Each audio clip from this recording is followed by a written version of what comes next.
Assalamualaikum warahmatullahi wabarakatuh. Halo, selamat sore semuanya. Hari ini kembali lagi di event Purela, yaitu Pure Talk Cerita Berkah Ramadan. Oke, saya sebelumnya izin memperkenalkan diri dulu. Perkenalkan, nama saya Sandi Makri Firdaus. Mungkin di episode sebelumnya itu MC-nya perempuan, Ustadz. Maksudnya perempuan karena ya pematerinya pun ustazah ataupun perempuan juga. Dan hari ini misalkan, jadi jujur saya agak cukup grogi sih Ustaz. Sekarang ngobrol sama Ustaz yang secara nama udah besar gitu. Jadi ketika nanti saya nanya ngobrol-ngobrol ada kesalahan, mohon dimaklumi Ustaz. Karena ya agak grogi dan gugup. Nah, ini pertama kali nih saya ngobrol-ngobrol sama secara nama udah besar. Oke, seperti materi-materi sebelumnya, bunda-bunda semua.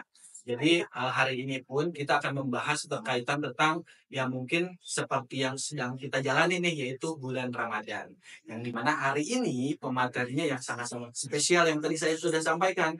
Yang namanya ya mungkin bunda-bunda sudah cukup kenal. Yaitu hari ini saya bersama dengan Ustadz Muhammad Asad MSC. Yang dimana beliau itu adalah dai nasional, terus pengusaha muda juga, luar biasa, pembicara internasional, 5 benua. Nih, saya kasih tahu nih 5 benua nih. Ini nanti perlu mungkin dijelaskan juga sih, maksudnya perkenalan ngapain aja dan di mana aja sih. Terus penulis buku juga bestseller, salah satunya itu Mas Song Kata. Seperti itu Ustaz. Nah, sebelum kita pertanyaan soal Ramadannya Ustaz nih, tadi mungkin saya juga ingin kenal lebih jauh sama Ustaz terkait tadi soal dari pengusaha dulu. Sekarang usahanya berarti di bidang apa? Ya, baik. Assalamualaikum warahmatullahi wabarakatuh. Kepada seluruh peserta. Peserta. Biasanya audiens kita bunda dan ayah. Oh, Bunda dan Ayah. Ya, Assalamualaikum warahmatullahi wabarakatuh. Untuk Bunda dan Ayah dari Purela dan juga yang hadirin Eurofox pada hari ini.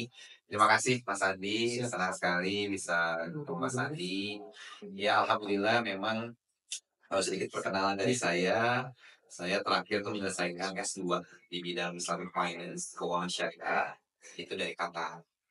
Alhamdulillah mendapatkan beasiswa dari Raja Qatar, Sheikh Hamad bin Khalifa Al Thani. Nah, di S1 saya mengambil jurusan Business Information System, mendapat beasiswa juga dari Kakornas Malaysia.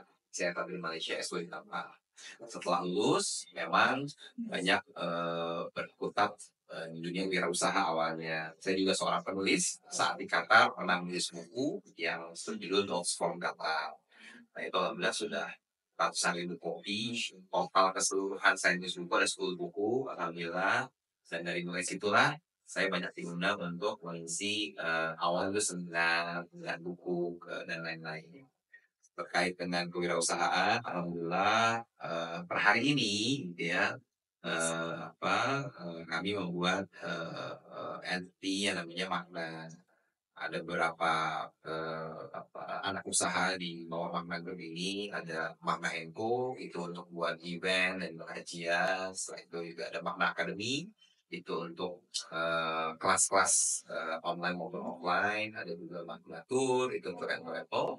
Magna Foundation social responsibility kami, dan juga ada Magna lagi ya ada beberapa Magna gitu.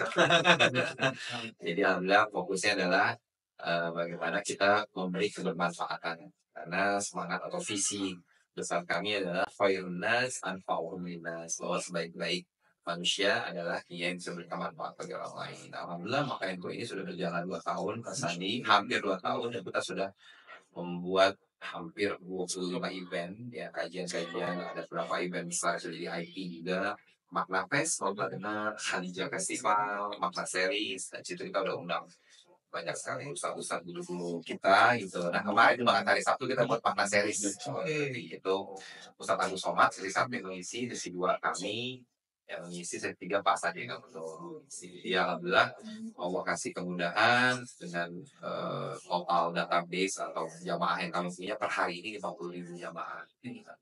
Insya Allah luar biasa ya. Artinya banyak aktivitas yang tadi poinnya adalah kebermanfaatan. Dan mungkin tadi pun sedikit obrolan di belakang ya, kayaknya ada beberapa kebermanfaatan juga yang nanti kita bisa kolaborasi bisa. Oke, tadi bisa saya penasaran di kata 5 benua. Iya, itu seperti apa sih? Iya, Jadi alhamdulillah saya waktu pas kuliah itu setelah lulus juga, jadi Allah banyak kasih kesempatan untuk saya diundang berbicara di berbagai forum internasional. Nah, kalau dihitung-hitung itu udah di 5 benua tuh, gitu. Kalau benua Asia yang pasti di Indonesia juga ada benua Asia ya, tapi saya pernah berbicara juga di Malaysia, di Singapura, di Australia, sama di sorry Australia itu benua lain, di Korea Selatan. Itu forum UNESCO. Kemudian benua Australia, saya pernah diundang berbicara di Melbourne pada saat itu, dan juga di Sydney, benua Amerika. Alhamdulillah pernah diundang untuk bicara di San Diego gitu untuk sharing. Kemudian di benua Afrika pernah diundang di Sudan. Waktu itu acaranya eh, eh, apa konferensi Islam internasional ya itu. Nah, terakhir benua Eropa. Nah, kalau di benua Eropa waktu itu di Paris saat itu sebagai head of state atau apa namanya pemimpin delegasi acara G20 Youth Summit di Paris. Jadi kalau total ada 52 sih, Asia, Afrika, Amerika, Eropa, Afrika. Luar biasa. Kebermanfaatannya tidak hanya di Indonesia tapi ya hampir seluruh dunia gitu kan yang bermanfaat. Mudah-mudahan selalu dilancarkan Ustaz dalam setiap aktivitas dan sebagainya. Nah, sekarang Ustaz, kita mau masuk pembahasan soal Ramadan ini. Ya. Ustaz. Eh, ada istilah kan Ramadan itu bulan penuh berkah. Ya. Nah, kalau makna dari keberkahan itu dalam Islam itu apa sih Ustaz? Memang khususnya di bulan Ramadan. Oke. Jadi memang keberkahan itu maknanya adalah apapun yang kita miliki, teman-teman, itu bisa memberikan manfaat bagi diri kita. Allah kasih kita harta. Harta itu dipakainya kalau untuk kebermanfaatan bagi orang lain, maka itu berkah. Kita pakai untuk ngasih makan orang miskin, kita pakai untuk bersedekah, kita pakai untuk bangun masjid, maka harta itu jadi berkah. Allah kasih kita kecerdasan. Saat kecerdasan kita dipakai untuk membantu orang lain, mengajarkan orang lain, maka disitulah keberkahan. Kalau hanya untuk diri sendiri, berkah nggak? Ya, nggak ada berkahnya, karena hanya untuk diri sendiri. Karena Rasul juga berpesan, Khairun nas anfa'uhum linnas. Kalau sebaik-baik manusia adalah dia yang memberikan manfaat bagi orang lain. Allah berikan privilege, misalkan Allah beri apa namanya kemudahan bagi kami bisa ngomong di banyak orang, bisa bercerita di banyak orang gitu kan. Nah kalau itu dipakai untuk menginspirasi banyak orang sehingga mereka berubah menjadi lebih baik, maka disitulah keberkahan. Jadi berkah ini adalah apa yang Allah berikan kepada kita dan bisa memberikan manfaat seluas-luasnya bagi orang lain. Itulah keberkahan. Apalagi di bulan Ramadan ini, di mana seluruh amal ibadah dilipat gandakan, dosa-dosa diampuni, curahan kasih sayang Allah turun ke bumi, gitu kan. Jadi betul-betul kalau kita bisa memanfaatkan satu bulan ini dengan maksimal banget gitu ya, betul-betul kita merestart diri kita, maka insya Allah di akhir hari ke-30 itu kita akan menjadi pribadi yang lebih baik lagi, jadi manusia yang baru, dan juga Allah akan memberikan begitu banyak kemudahan dan keberkahan bagi kita. Masya Allah. Nah, tadi Ustaz berkaitan soal tadi kan ya kita harus memaksimalkan yang di bulan Ramadan itu secara amalan dan sebagainya. Nah, dalam setiap aktivitas kita mungkin ada nggak hal-hal yang memang harus ataupun keutamaan-keutamaan yang harus kita perhatikan terutama di bulan Ramadan ini Ustaz. Ya. Entah itu aktivitas bentuknya, entah itu amalan ataupun kegiatan yang memang ya sangat berlipat ganda gitu berkahnya itu untuk kita. Ya. Jadi ada dua di dalam bulan Ramadan ini ada dua ibadah yang tidak ada di bulan-bulan yang lain ya. Yang kalau kita bisa memaksimalkan ini dengan maksimal, maka Allah sudah berjanji bahwa segala dosa kita akan diampuni oleh Allah. Dan itu dari bulan lain, hanya di bulan Ramadan. Dan hadisnya pun ada dua hadis yang redaksinya sama, tapi hanya berbeda di awal kata. Hadis yang pertama, man soma Ramadan imanan wahtisaban ghufira lahu ma taqaddama min dzambih.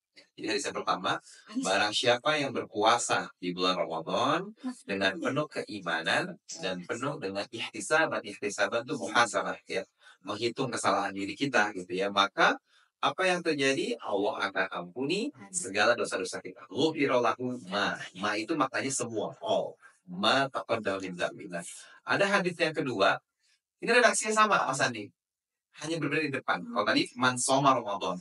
Kalau yang ini man qoma Ramadan. Imanan wahtisaban ghufira lahu ma taqaddama min dzambi. Jadi hadisnya redaksinya kalau lagi sama, berbeda di depan. Yang pertama manfoma, yang kedua manfom. Nah, apa itu manfoma? Manfoma itu berdiri kan. Maknanya kita menghidupkan malam. Tarawih, tahajud, sholat witir, gitu ya. Apa janji Allah bagi orang yang menghidupkan ini? Sama tadi akhir hadisnya. Ghufira lahu ma taqaddama min dzambi. Ya, jadi dua ibadah ini, masa dibayangkan Ramadan ini satu hari penuhnya itu berarti isinya ampunan Allah semua. Dari subuh sampai maghrib itu mansoma Ramadan. Kita berpuasa. Dari maghrib sampai waktu sahur itu mansoma Ramadan. Tarawih, tahajud, witir, ya kan, sholat lain, sholat taubat, segala macam. Nah, jadi kalau dua hal ini yang kita lakukan dan kita maksimalkan di bulan Ramadan ini, maka kita akan menjadi manusia yang baru. Tapi tentu bukan berarti jadi nggak sholat, jadi nggak sedekah, enggak ya. Tapi ini adalah ibadah, dua ibadah tambahan yang tidak ada di bulan-bulan lain, hanya ada di bulan Ramadan, dan harus betul-betul dimaksimalkan karena waktu berjalan begitu cepat. Seperti hari ini, di hari ke-17. Ya. Udah dikit lagi, tinggal 13 hari lagi tuh. Dan 3 hari lagi kita akan bertemu atau kita akan mempersiapkan diri untuk menyambut datangnya 10 malam terakhir bulan Ramadan, di mana itu disampaikan akan ada satu malam yang nilainya Lailatul Qadri khairum min alfi syahr. Jadi satu malam yang lebih hebat, lebih dahsyat dibanding 1000 bulan. Kalau kita tarawih di malam itu, maka kita seolah-olah tarawih 1000 bulan. Kalau kita berpuasa di hari itu, kalau kita bersedekah di malam itu, maka kita insya Allah sedekahnya 1000 bulan. Kalau kita tahajud di malam itu, maka kita dihitung tahajud 1000 bulan. Bayangkan. So, harus betul-betul maksimal. Momentum Ramadan ini jadi momentum saya juga ya Ustaz, untuk meningkatkan aktivitas ibadah kita, di mana kan yang kita terima pun pahalanya Allah janjikan berlipat-lipat. Jadi untuk mudah-mudahan semua nih yang silakan kita manfaatkan momen Ramadan itu semaksimal mungkin. Nah Ustaz, saya jadi tadi terpicu dari apa yang disampaikan Ustaz soal memaksimalkan Ya. bulan Ramadan. Saya sih curhat aja dikit ya Ustaz.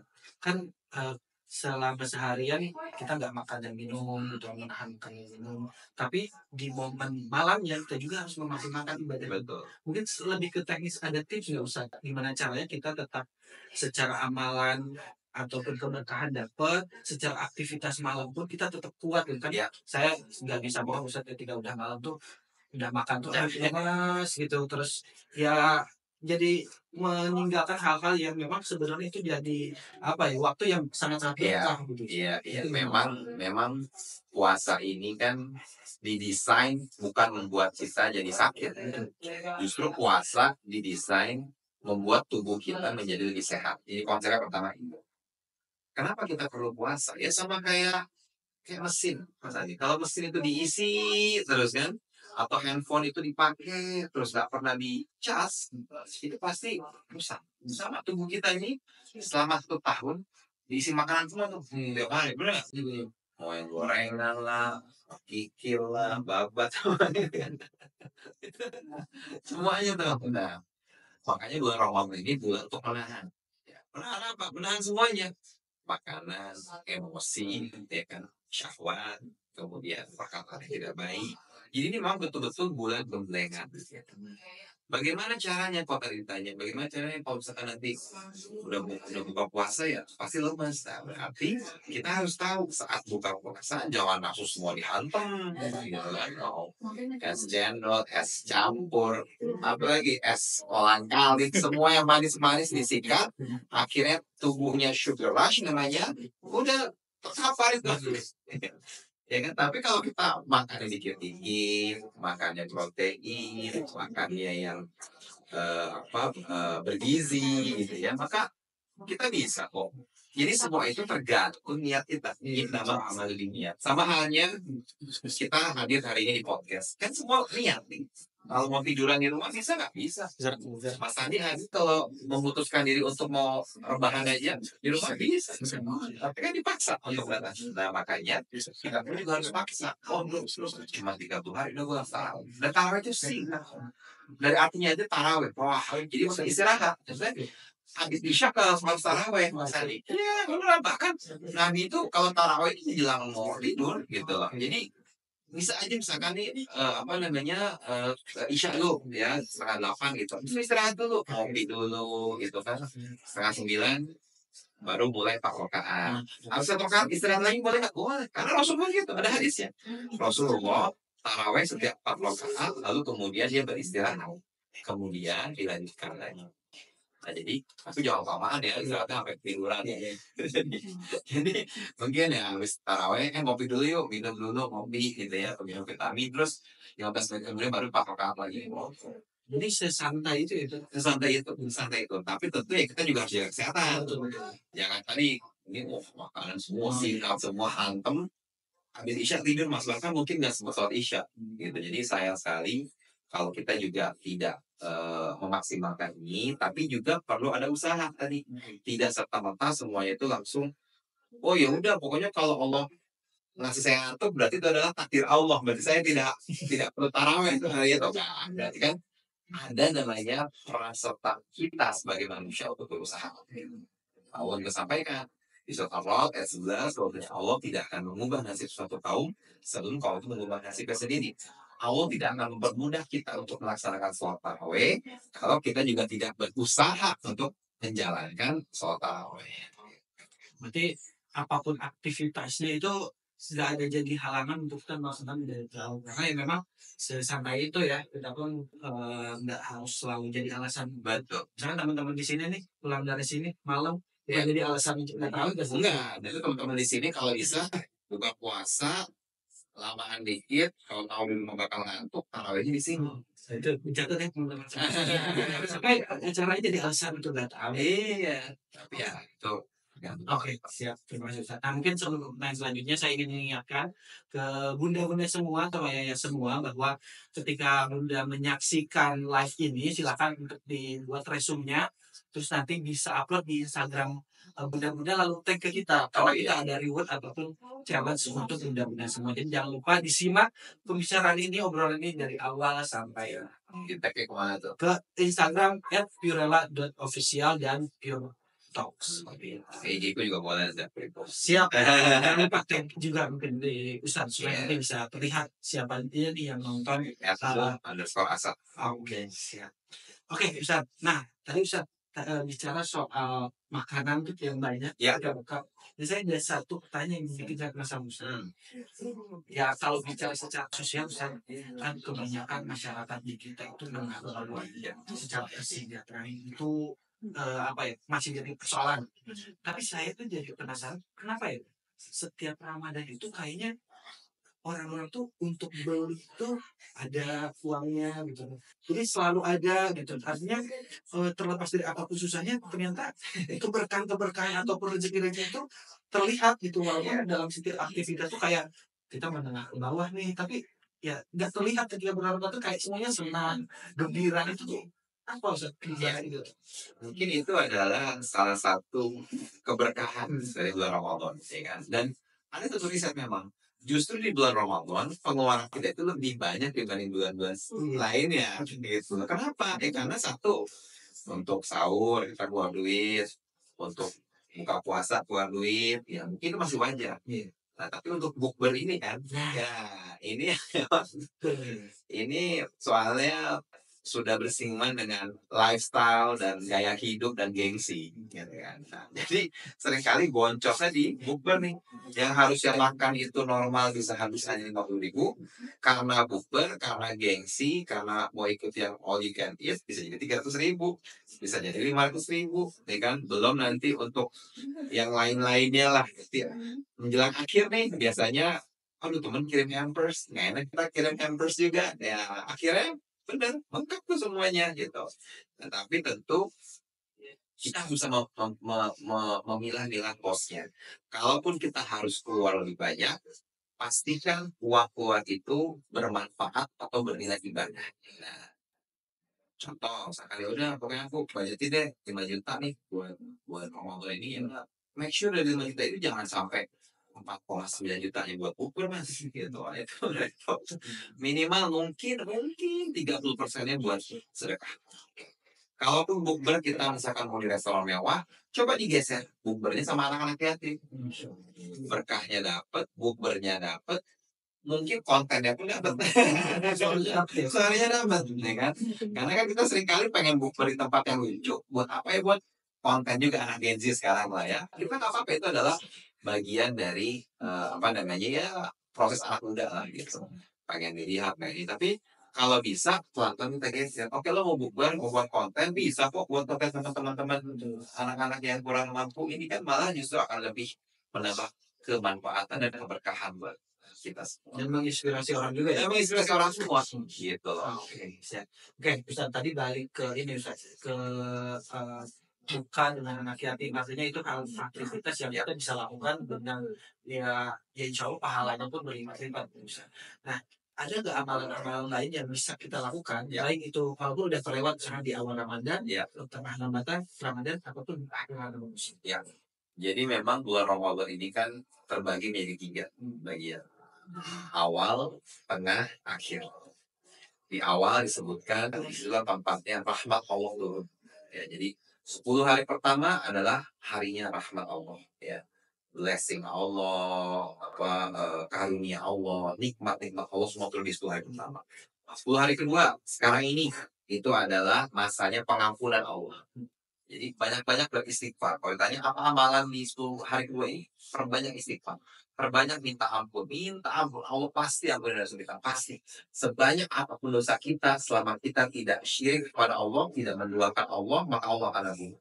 Bahkan di salah satu hadis disebutkan, kalaupun anak Adam datang kepadaku dengan dosa setumpuk seluas langit dan bumi, bahkan sampai langit ke-7, maka Allah akan selama dia tidak menyekutukan. Nah, lalu apa di 10 malam terakhir? Adalah malam-malam terbaik dari malam 1 tahun penuh. Malam Lailatul Qadar, di mana di situ disebutkan malam yang lebih baik dibanding 1000 bulan. Apa amalannya? Semua ibadah kerjakan di situ. Terutama di 10 malam terakhir. Sedekah, sholat sunnah, sholat taubat, berzikir, berbuat baik kepada orang tua, traktir teman bukber, itu boleh semua di 10 malam terakhir bulan Ramadan. Dan ada satu doa yang diajarkan oleh Rasul ya, saat masuk ke 10 malam terakhir bulan Ramadan, Allahumma innaka afuwun tuhibbul afwa fa'fu anni. Ya Allah, Engkau Maha Pengampun, Engkau menyukai pengampunan, maka ampunilah aku. Baca terus setiap malam, insya Allah Allah akan ampuni semua dosa-dosa kita. Insya Allah luar biasa. Jadi ada apa ya? Ada keutamaan di setiap minggu-minggu dalam bulan Ramadan ya, Ustaz, terkait amalan. Nah, tapi ada nggak Ustaz yang mungkin bisa jadi catatan untuk audiens ataupun bunda dan ayah semua di rumah gitu?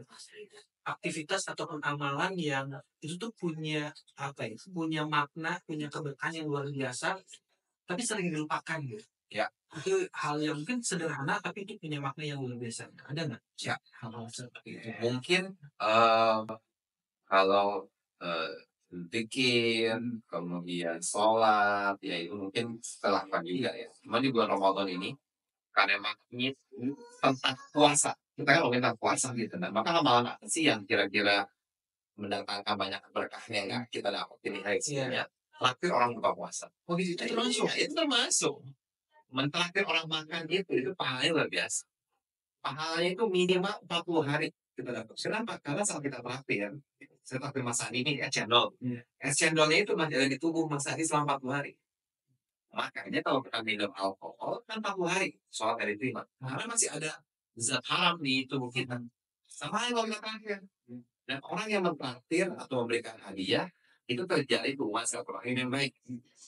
Kalau saya traktir makan ini kan Mas Adi senang banget. Senang banget, tapi makannya enak gitu kan. Kalau cuma bakso ya tetap senang, tapi kalau ini senang banget. Nah itu kan memberi kebahagiaan buat orang lain.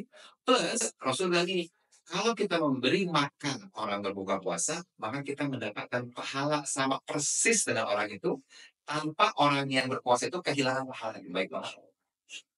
Jadi Mas Andi puasa hari ini saya kasih makan Mas Andi. Mas Andi tetap dapat pahala puasa, saya dapat pahala puasa Mas Andi juga, nggak dikurangi sedikit. Berarti ada kelipatan yang didapat sih ya, Ustaz. Betul. Nah, tapi tadi Ustaz soal ngasih orang yang berbuka puasa. Ya, Ada ini nggak karakteristiknya misalkan lebih diutamakan misalkan ngasih orang misalkan yang lebih membutuhkan atau keutamaannya nggak apa-apa kok yang dekat aja teman dan sebagainya. ya, Itu ada ini nggak? ada dua. Pertama, kasih orang yang kita tahu mereka tidak sanggup. Yang kedua, kasih makan orang terdekat kita, keluarga. Kenapa? Dua-duanya penting ya ini karena perintah Rasul yang pertama yatim piatu. Yang kedua, ngasih makan orang terdekat, ibu, ayah, tetangga, keluarga, ya itu mendapatkan dua pahala. Pahala kasih makan, yang kedua pahala silaturahim. Jangan sampai Mas Andi ngasih makan orang di eh, luar negeri gitu ya, transfer misalkan 1 juta, tapi keluarga sendiri kelaparan. Nggak boleh. Karena kalau terjadi sesuatu Mas Andi, yang nolongin siapa? Keluarga terdekat atau orang di luar negeri? Pasti keluarga. Sehingga saat memberi makan orang terdekat, kita mendapat dua pahala. Ngasih makan, yang kedua pahala silaturahim. Nah, selanjutnya Ustaz, penasaran juga nih soal ngasih apa berbagi makanan. Di era sekarang ataupun kondisi sekarang, niatan itu apa tergantung niatan atau enggak misalnya saya traktir orang, tapi orangnya misalkan sudah katakan sombong nih mau perihal banyak ini nih. Nah itu apakah mengurangi keberkahannya juga atau ya itu tergantung orangnya aja gitu? Tergantung orangnya.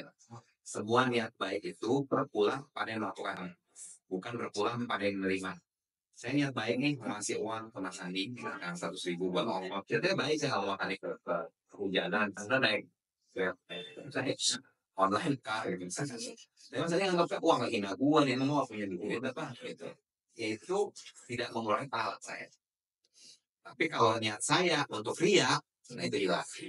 Gitu. Tapi kalau niatnya untuk membantu, saya mau kasih makan, terserah orang mau makan, mau enggak, mau menganggap ini adalah saya nggak mampu, itu berbuat pada masing-masing orang. Karena kita tidak bisa mengontrol apa yang ada dalam pikiran orang. Tapi kita bisa mengontrol diri kita, niat kita, hati kita. Oke, jadi kalau niatan dari kita ya udah kita niatan aja. Respon orang seperti apa ya itu dikembalikan ke masing-masing. Oke, terima kasih Kak atas jawaban-jawabannya dan ya tadi ngomongin soal keberkahan dan kebermanfaatan, Pirela juga pengen selalu ada di bagian itu, Ustaz. Makanya kita selalu ada ataupun pengen ikut andil dalam bagian-bagian kebermanfaatan. Salah satu yang tadi saya sampaikan Ustaz, itu kajian atau event-event yang memang punya dampak untuk orang banyak.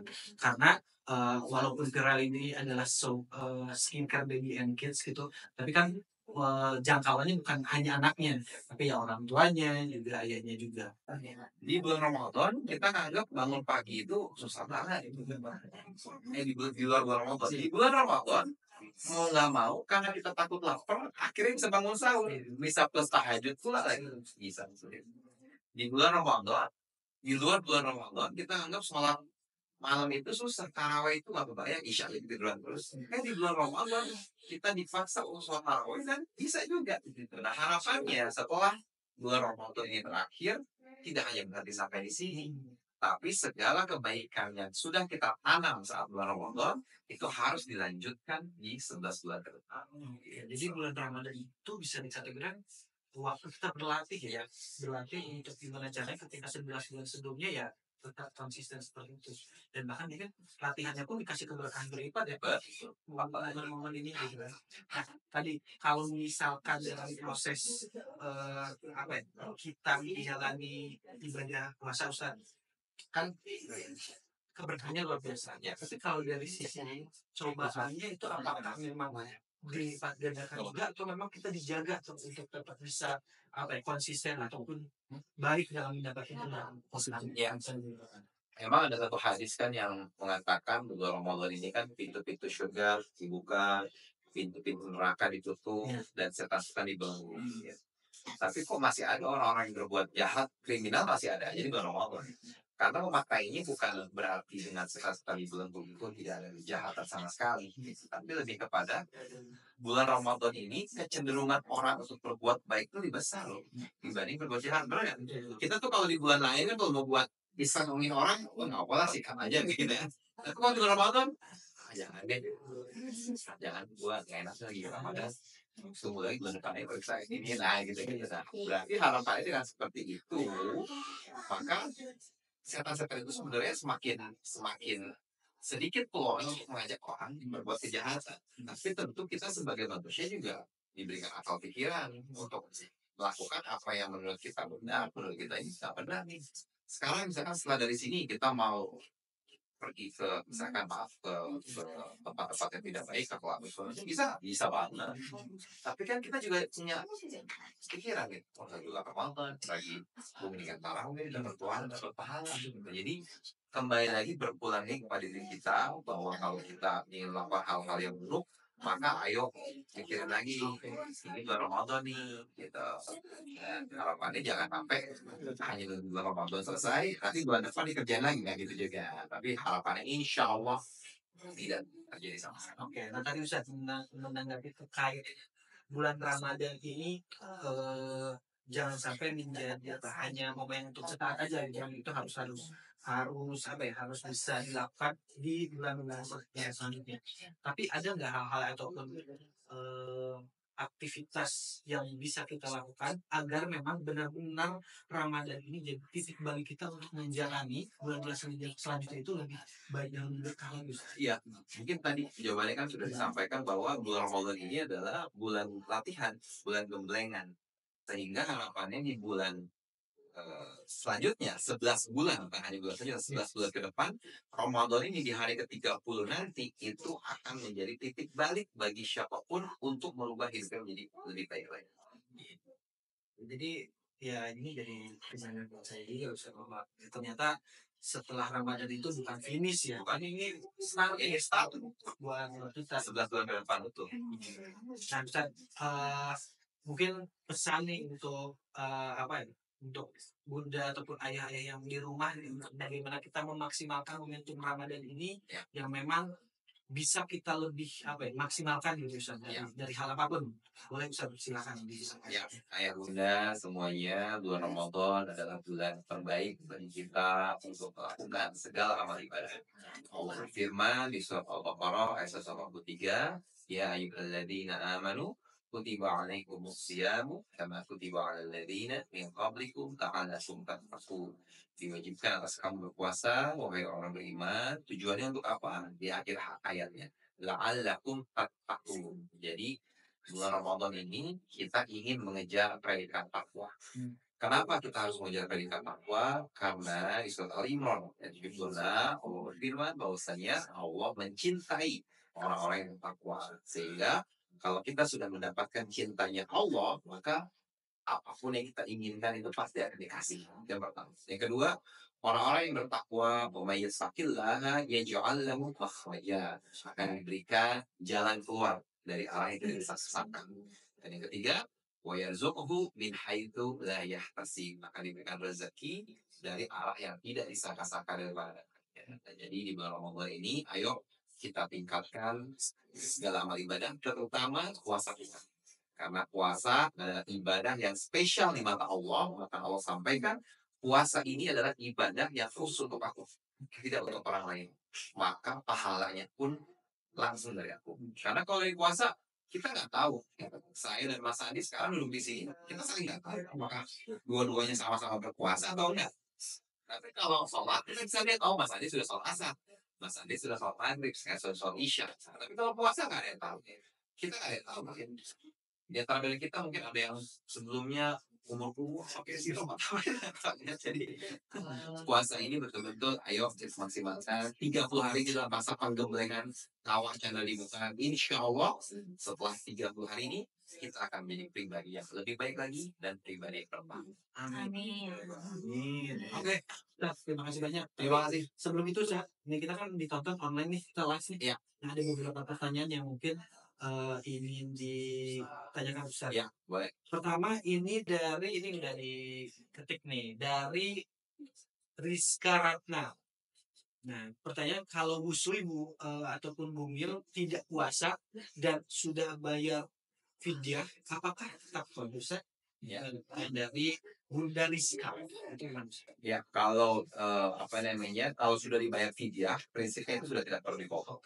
Dan ini kan ini kan termasuk udzur syar'i ya. Udzur syar'i itu udzur yang dibenarkan gitu. Melahirkan, tiba-tiba mungkin kecelakaan yang tidak mungkin berpuasa harus diinfus terus, misalkan seperti itu boleh, tidak perlu berpuasa lagi. Kemudian apalagi? Oke, ada pertanyaan selanjutnya nih Ustaz. Dari Queen Nur. Tadi aku kira-kira jam 3 tidur mimpi makan, apakah baca? Ya, kan mimpi ya. Mas Andi juga bisa jawab itu apa? Betul nggak? Oh mimpi. Enggak. Kecuali habis itu ya benar makan beneran. Iya, kecuali dilanjutin mimpinya. Jadi untuk Bunda Queen Nur lanjutkan puasanya. Terus dari Bunda Yasmin, Ustaz, ibadah apa aja saat kondisi nifas dalam memaksimalkan bulan Ramadan? Ya mungkin di ibu-ibu gitu kan dalam kondisi nifas, tapi pengen tetap memaksimalkan Ustaz. Iya, perbanyak pikir. Apalagi dalam kondisi nifas kan pasti mood lagi berantakan, ya, lagi cranky, ya. Perbanyak pikir Ibu Yasmin. Jadi Allah juga sudah sampaikan dalilnya ala bidzikrillahi tatma'innul qulub. Maka berzikirlah, ingatlah kepadaku, maka niscaya Allah. Jadi Bunda Yasmin tadi ya untuk memaksimalkannya, maksimalkan dengan berisi. Udah cukup pertanyaannya 3 aja? 3 aja, oke. Oke, teman-teman ataupun bunda-bunda semuanya, jangan lupa juga untuk pantengin terus live di Purella yang dimana @purella.id yang dimana itu akan membuka kesempatan bunda semuanya untuk mendapatkan hadiah yang kita sudah siapkan, yang dimana di campaign ataupun acara Ramadan kita banyak banget hadiah-hadiah yang ingin kita bagikan ke ayah bunda semua. Jadi THR-nya ataupun nanti hadiah-hadiahnya bisa mudah-mudahan dapatkan, dan jangan lupa pantengin terus TikTok Viurela seperti itu. Nah Ustaz, saya ingin nanya, penasaran sih, karena kan ini bulan minggu pertengahan nih. Minggu terakhir itu berarti kan kita menyambut malam lagi konser. Nah, saya sendiri pengen dapat nih malamnya. Ada nggak kisi-kisi untuk saya, untuk bunda-bunda semua, aktivitas kah, atau amalan kah, atau apapun itu, untuk kita mendapatkan malam yang sangat-sangat bermakna dan penuh keberkahan. Iya, jadi memang kan yang namanya malam itu kan datang setelah maghrib. Dan di setelah maghrib sampai di bawah malam dan Ramadan. Memang terutama di sepertiga malam terakhir. Caranya ya kita persiapkan diri, Mas. Jadi sama halnya kalau kita mau mudik nih, kita persiapin diri nggak? Persiapin diri. Bajunya, kopernya, mobilnya, bannya dicekin, bensinnya, semuanya dicek. Sama. Saat kita mau masuk 10 hari terakhir bulan Ramadan, itu seperti kita mau jalan atau pergi ke satu tempat di mana perbekalan itu siap. Kesehatan, makanan, fisik yang prima, niat yang baik, kemudian pikiran yang baik, pikiran yang tenang, semua terjamin. Dan sisanya ya serahkan kepada Allah, tapi tentu kita harus maksimal. Setiap kali habis bulan buka puasa di bulan terakhir langsung siap-siap ke masjid, langsung siap-siap baca Quran. Emang harus dipaksa. Ibadah itu harus dipaksa awalnya. Nggak mungkin orang bisa tahajud rutin setiap hari selama 1 tahun kalau tidak dipaksa. Tidak mungkin dalam hari-hari itu dia tidak ada hari-hari yang capek. Jangankan tahajud, kerja aja juga malas dong. Ada lagi moodnya bagus mana moodnya jelek aduh aja.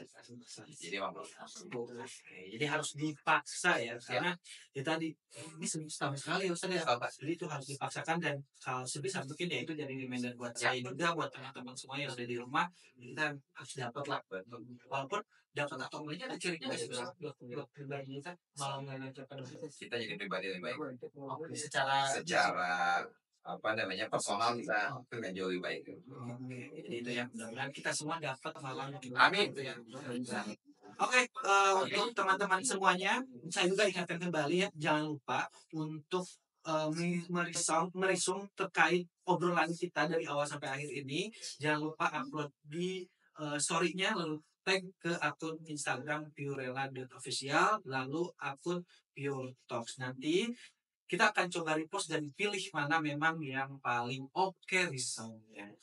Mungkin itu aja Ustaz, terima kasih banyak atas kesempatannya. Mudah-mudahan nanti ke depannya kita bisa ngobrol lebih jauh Insya lagi, Allah. lebih lama lagi karena kita pun sekarang masih terpatok sama azan ya. Iya, Kita harus mau azan. berbuka. Takutnya lagi. Seperti itu mudah-mudahan aktivitas Ustaz selalu diberikan keberkahan dan terus kita juga Birana meminta selalu doanya Ustaz untuk lebih bermanfaat lagi untuk semuanya, untuk lebih luas lagi masyarakat khususnya di Indonesia.